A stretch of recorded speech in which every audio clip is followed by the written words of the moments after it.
This is Pet Life Radio. Let's talk pets.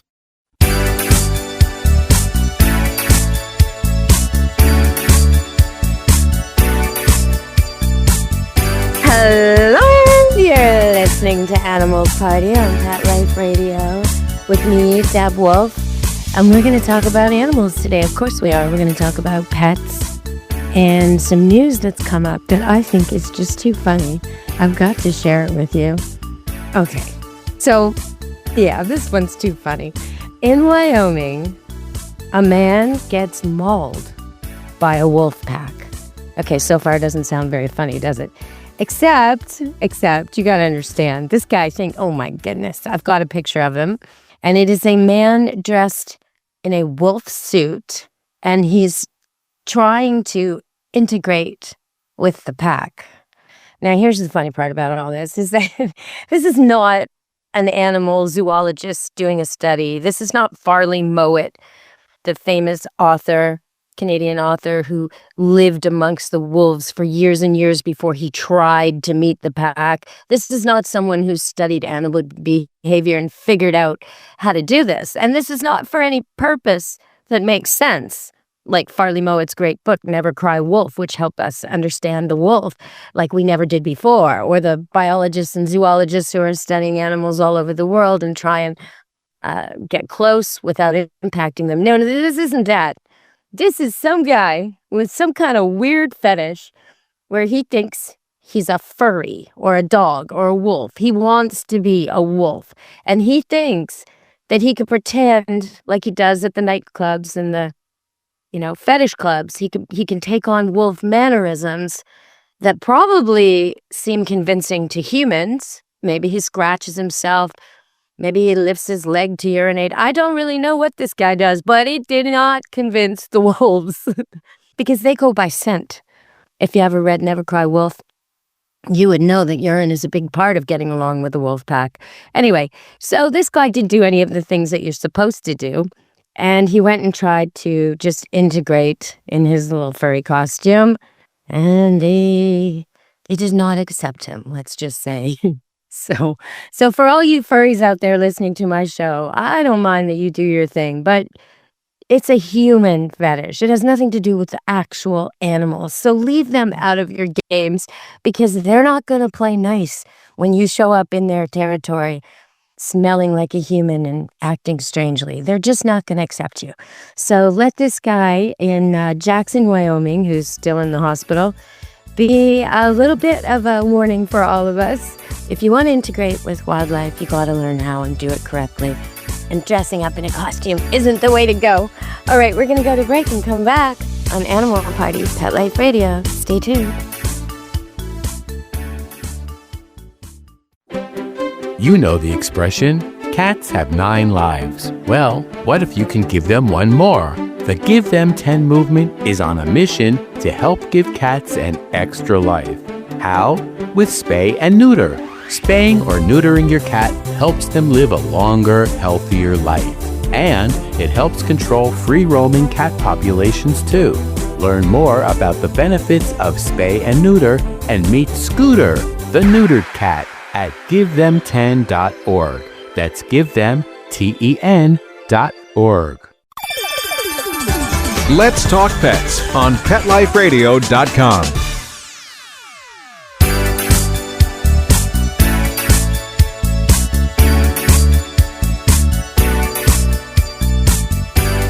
Hello, we're back on Animal Party, Pet Life Radio. And I wanted to tell you about a new law, new rules for cosmetic veterinary surgeries in Quebec. And you might think, well, Quebec, who cares about Quebec? That's not where I live. I live in America, or I live in Europe, or I live in another part of Canada. But here's the thing. This is part of a trend that's been going on my entire career. And I am just shocked at how long it's taking.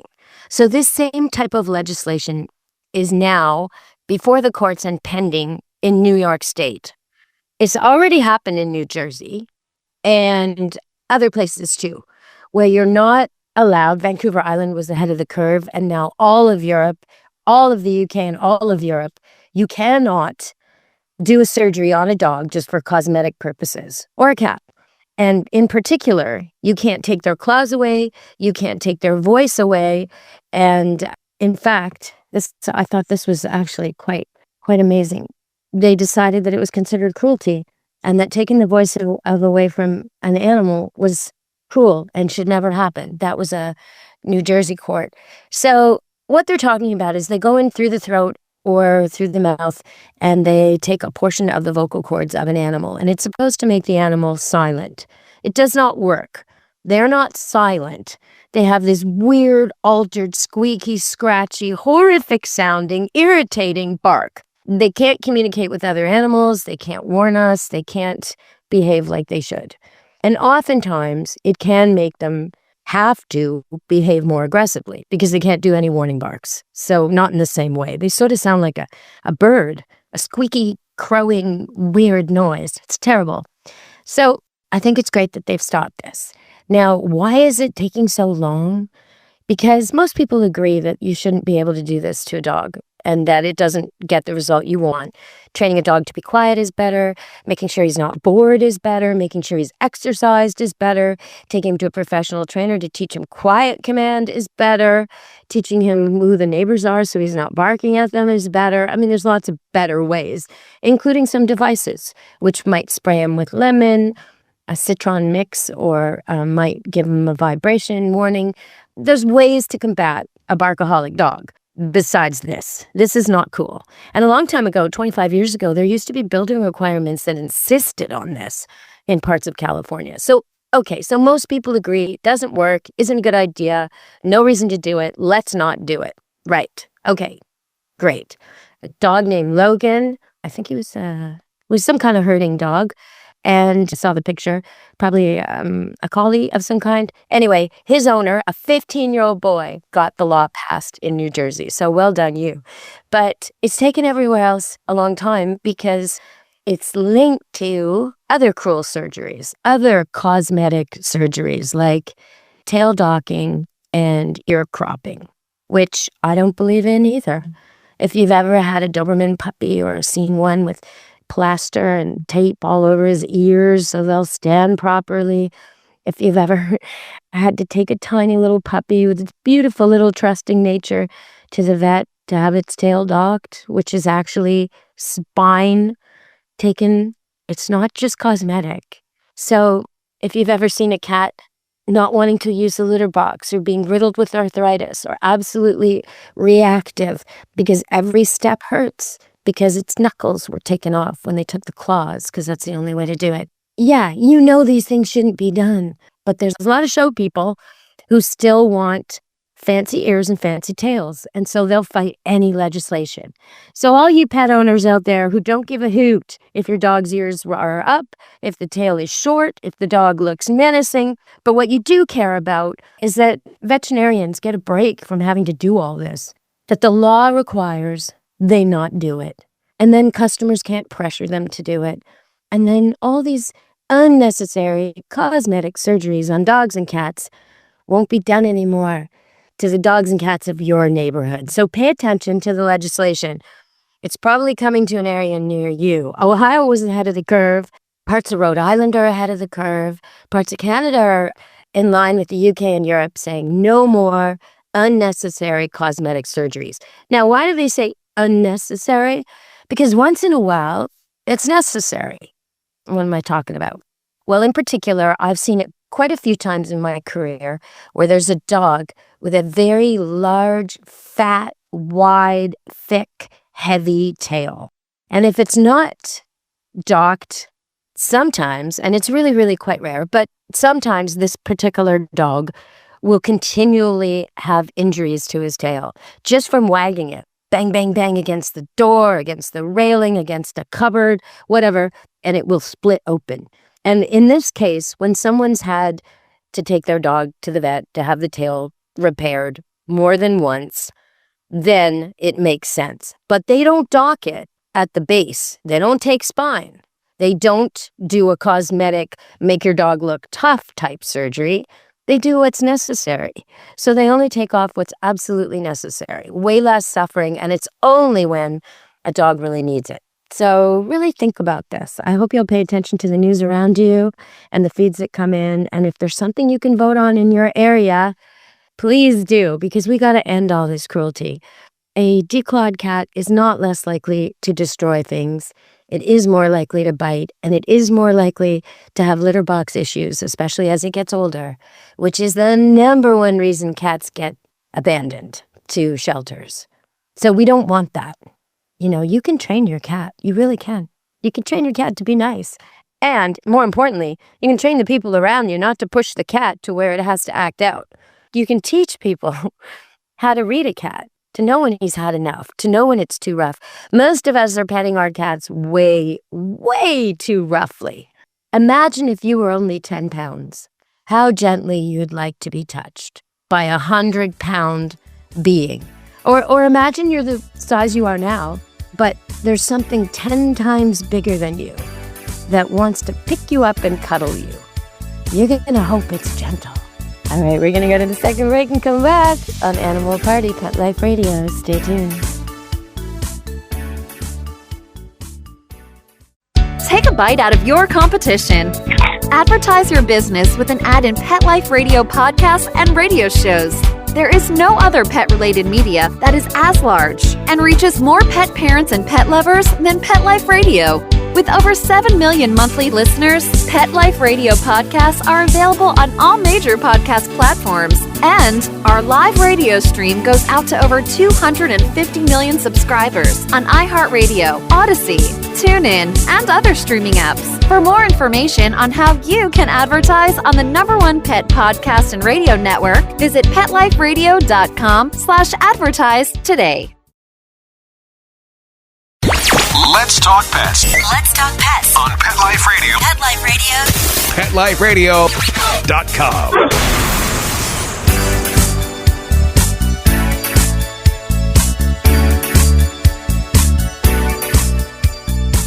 Hello! Back on Animal Party Pet Life Radio. And I saw some amazing footage I wanted to share of the Bay of Fundy. And the Bay of Fundy is up in Canada, and it's on the East Coast. And it has the world's biggest tides. So it's pretty serious. Water in, water out. I mean, amazing. If you can see footage of it, it's worth looking up. It's just incredible, the power that goes through there. But the thing is, there were some dolphins who misjudged it. And so they got stuck. They got stuck in the mud when the tide went out. And they're white-sided dolphins. And it took about 30 people hours in waist-deep mud in a river, in the water, trying to help them get out.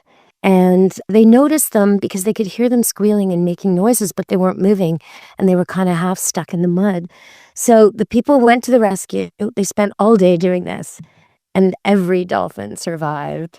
So salute to you people who got muddy for the best cause ever, saving some fellow beings from a catastrophe. Okay, so we're back on Animal Party Pet Life Radio, and I did tell you a little while ago that I was trying a new drug for my teddy, and unfortunately, not every drug works for everybody. It's a drug called Librela, and it's supposed to help old age symptoms, but it didn't really help Teddy very much. And there was another drug he got, supposed to help joint lucidity, and also that didn't help very much. So after 5 weeks of trying the different drugs, 2 doses of the one and 4 doses of the other, I've had to go back to something that's a nerve pain blocker instead. And I'm recognizing that I'm making that equation. Is his pain and his quality of life, you know, how they weigh out. Every time I walk by this beautiful red standard poodle, he smiles at me. Every time I walk by him, his tail goes thump, thump, thump, thump, thump.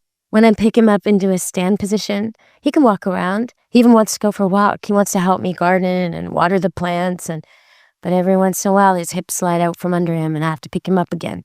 So where is that line? When do I do it? I just don't know. I'm in that zone now where I have to make the decision. The hardest decision a pet owner makes, I think.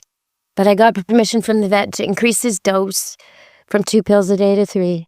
And so we'll be working on that this week. And hopefully we have a really happy week with lots of treats and cuddles and not too many falls. So if you're listening to me out there and you understand what this is like, and you lost a dog, and you're thinking no one could ever replace that dog, that's probably true. But the thing is, what that dog would want most for you is another good dog to love you. That dog doesn't want you to be dogless, unprotected, unescorted, unloved, uncuddled. That dog doesn't want you to come home and not be greeted. That dog doesn't want you to not hear the sound of dog drinking water from the bowl and lying down in a big thump of contentment. That dog wants all of that for you. So you deserve it. Go out and adopt a dog. It doesn't have to be a puppy. I have 4 dogs available right now, golden doodles. If you're in the Lower Mainland area, especially, there's one that would be so good for service. If you got a special needs child or person in your family and you want a companion dog for that, I've got a golden doodle that would be perfect for that. Perfect. He's got all his shots. He's ready to go for the right family. It'll be at no cost. And there's 3 others that are available as well. So please call me if you need a dog. But besides that, wherever you are, there are worthy dogs. There's dogs who've lost their homes through no fault of their own. Maybe it's money. Maybe it's a death in the family. Maybe it's a divorce. Maybe it's a move. Perfectly good dogs, loving and well-trained, and they'll be so grateful. Don't think for a second that they won't bond with you. When you take them from a shelter or a rescue place, or even a home that can't keep them anymore, they know what's happened. They know they've lost everything. And then they found you. So the sun will rise and set on your head for the rest of their life. That's how important you'll be to them. So do it. Go out and get a dog. Go out and get a cat. If you're grieving, like I will be soon, put that love, channel that love into a new animal that needs a home. Because there are so many animals out there who need homes. And they're wonderful animals. And sometimes you can foster one, get to know it, make sure it really fits with your life before you adopt it. That's available here at Camp Good Dog. If you're in the Lower Mainland and you want to try a golden doodle, see if the allergies are okay, see if it works out with your family, just give us a call, 604-515-2267. But wherever you are, there are good dogs and good cats available. So don't think you have to spend life without a pet, just because the beautiful soul you love so much, that you bonded with so much, that fit you like a glove, has passed on.